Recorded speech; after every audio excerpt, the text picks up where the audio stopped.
పింఛన్లు పంపిణీ పండుగ వాతావరణంలో రాష్ట్ర వ్యాప్తంగా జరుగుతోంది. ఈ నేపథ్యంలో ఉమ్మడి నెల్లూరు జిల్లా వ్యాప్తంగా పింఛన్లు పంపిణీ తెల్లవారుజాము నుంచి మొదలైంది. ఈ పింఛన్లు పంపిణీ కార్యక్రమంలో మంత్రి నారాయణతో పాటు అన్ని నియోజకవర్గాల్లో టీడీపీ ఎమ్మెల్యేలు, నాయకులు, జిల్లా కలెక్టర్, సచివాలయ సిబ్బంది పెద్ద ఎత్తున పాల్గొన్నారు. వృద్ధులకు 4,000, దివ్యాంగులకు 6,000 పంపిణీ చేశారు. దీంతో పింఛన్లు అందుకున్న లబ్ధిదారులు ఆనందం వ్యక్తం చేశారు. ఇక దీనిపై పూర్తి సమాచారం మా నెల్లూరు జిల్లా ప్రతినిధి కృష్ణ అందిస్తారు.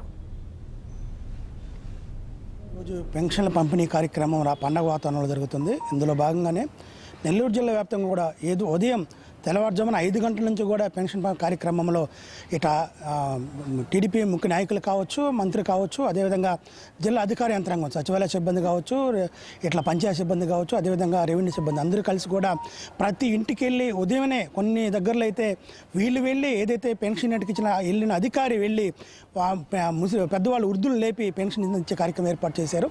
నెల్లూరు నగరంలో 48 డివిజన్లో మున్సిపల్ శాఖ మంత్రి పొంగూరు నారాయణ ఈ పెన్షన్ కార్యక్రమంలో పాల్గొన్నారు. ఆయన కూడా 48 డివిజన్లో టీడీపీ రాష్ట్ర కార్యదర్శి కోటరెడ్డి శ్రీనివాసరెడ్డి, టీడీపీ పార్లమెంట్ అధ్యక్షులు అబ్దుల్ అజీజ్తో కలిసి ప్రతి గృహానికి వెళ్ళి పెద్దవాళ్ళకు కూడా ఏదైతే వృద్ధులు ఉన్నారో వాళ్ళకందరూ కూడా పెన్షన్ కార్యక్రమం పెన్షన్ అందించడం జరిగింది.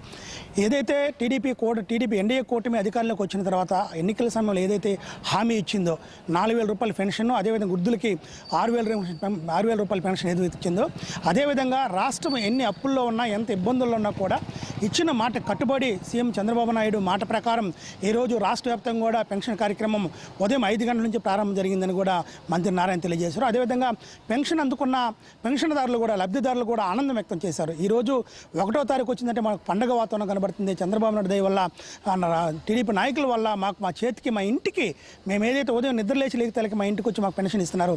ఈరోజు 4,000 రూపాయలు ఏకదాటిగా.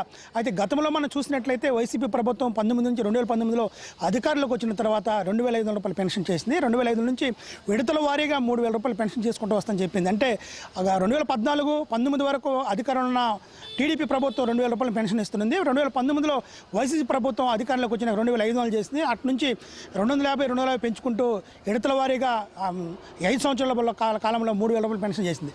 అయితే ఈరోజు ఎన్డీఏ కూటమి ఏదైతే ప్రచారంలోకి వచ్చి ఎన్నికల ప్రచారంలో వచ్చిందో దీనిలో భాగంగానే ఏకదాటిగా ఒకేసారి 4,000 రూపాయల పెన్షన్ అందించడంతో లబ్ధిదారులంతా కూడా, పెన్షన్ లబ్ధిదారులంతా కూడా ఆనందం వ్యక్తం చేస్తున్నారు. వృద్ధులైతే బహుగా సంతోషపడుతున్నారు. ఈరోజు ఆనందదాయకంగా ఉంది. అదేవిధంగా దివ్యాంగులకి 6,000 రూపాయల పెన్షన్ ఇస్తున్నారు. అదేవిధంగా 6,000, 4,000 నుంచి 15,000 రూపాయల వరకు పెన్షన్ ఇచ్చింది రాష్ట్రంలో. దేశంలోనే టీడీపీ ప్రభుత్వం ఒకటే అని కూడా నాయకులు తెలియజేస్తున్నారు. అదేవిధంగా కొన్ని నియోజకవర్గాల్లో ఏదైతే నెల్లూరు జిల్లాలో ఉమ్మడి నెల్లూరు జిల్లా 10 నియోజకవర్గాల్లో సంబంధించిన ఎమ్మెల్యేలు కూడా ప్రతి నియోజకవర్గంలో కూడా పెన్షన్ కార్యక్రమంలో పాల్గొన్నారు. రూరల్ ఎమ్మెల్యే కోటమిరెడ్డి సిద్దిరెడ్డి కావచ్చు, ఇటు కావాలి ఎమ్మెల్యే కావ్య కృష్ణారెడ్డి కావచ్చు, అదేవిధంగా సూళ్ళూరుపేట ఎమ్మెల్యే శ్రీ విజయ కావచ్చు, వెంకటగిరి ఎమ్మెల్యే కురగొండ రామకృష్ణ కావచ్చు, అట్లా ఆత్మకూరు ఎమ్మెల్యే మంత్రి ఆనం రామానాయుడు కావచ్చు, ఇలా ప్రతి నియోజకవర్గంలో కూడా ప్రతి ఎమ్మెల్యే కూడా తన కాన్స్టిట్యూన్సీలో పెన్షన్దారులకి ఇవ్వడం జరిగింది. దీంట్లో పెద్ద ఎత్తున కొంతమంది దగ్గర నుంచి కూడా వినతులు వస్తున్నాయి. అయితే కొంతమందికి వైసీపీ ప్రభుత్వంలో ఉన్న సమయంలో కొంతమందికి పెన్షన్ ఆపేశారని, అది ఒక రేషన్ కార్డు వల్ల కావచ్చు, కరెంటు బిల్లు ఎక్కువ వచ్చిందని కావచ్చు, ఏదో కారణంతో లబ్ధిదారులకి పెన్షన్ ఆపేసిన కూడా దీని మీద కూడా వినతులు ఎక్కువ వస్తున్నాయి. దీని మీద కూడా అధికారులందరూ కూడా స్పందిస్తున్నారు. అదేవిధంగా నాయకులు కూడా స్పందిస్తున్నారు. ఈరోజు పెన్షన్ అందుకున్న ప్రతి లబ్ధిదారులు కళలో ఆనందం వ్యక్తం చూస్తున్నాం. అదేవిధంగా పెన్షన్ అందుకోని వాళ్ళు తీవ్ర నిరాశకు గురవుతున్నారు. దీని మీద కూడా అధికారులు దృష్టి పెట్టాలని, నాయకులు దృష్టి పెట్టాలని కూడా లబ్ధిదారులు కూడా వినతులు ఇచ్చారు. దీని మీద కూడా త్వరలోనే నిర్ణయం తీసుకొని ఎవరికైతే పెన్షన్ అర్హులదారులు ఉన్నారో వాళ్ళందరికీ కూడా పెన్షన్ ఇచ్చి ఏర్పాటు చేస్తున్నారో తెలియజేస్తారు. ముఖ్యంగా ఈరోజు నెల్లూరు జిల్లా వ్యాప్తంగా కూడా ఈరోజు సాయంత్రం 99% ఈరోజు నెల్లూరు జిల్లా వ్యాప్తంగా కూడా పూర్తి చేయాలని కూడా ఆదేశాలు జారీ చేశారు. జిల్లా కలెక్టర్ ఆనంద్ కూడా నెల్లూరు నగరంలో కొన్ని కోవు నియోజకవర్గం వినముడు సెంటర్లో కూడా వృద్ధులకు పెన్షన్ అందజేశాడు. ఈ విధంగా ఈ నెల్లూరు జిల్లా వ్యాప్తంగా కూడా ఇట్లా సచివాలయ సిబ్బంది, రెవెన్యూ సిబ్బంది, అదేవిధంగా ప్రజాప్రతినిధులు అందరూ కలిసి కూడా ఈరోజు నెల్లూరు జిల్లాలో పెన్షన్ కార్యక్రమం ముమ్మరంగా జరుపుతున్నారు. దీంతో కూడా ఈరోజు ఒకవేళ ఈరోజు సాయంత్రానికి పూర్తి కాకపోతే రేపు దాన్ని పూర్తిగా పెన్షన్ నెల్లూరు జిల్లా వ్యాప్తంగా పెన్షన్ పూర్తి కార్యక్రమం చేయాలని కూడా తెలియజేశారు. దీంతో లబ్ధిదారులందరూ కూడా ఆనందం వ్యక్తం చేస్తున్నారు.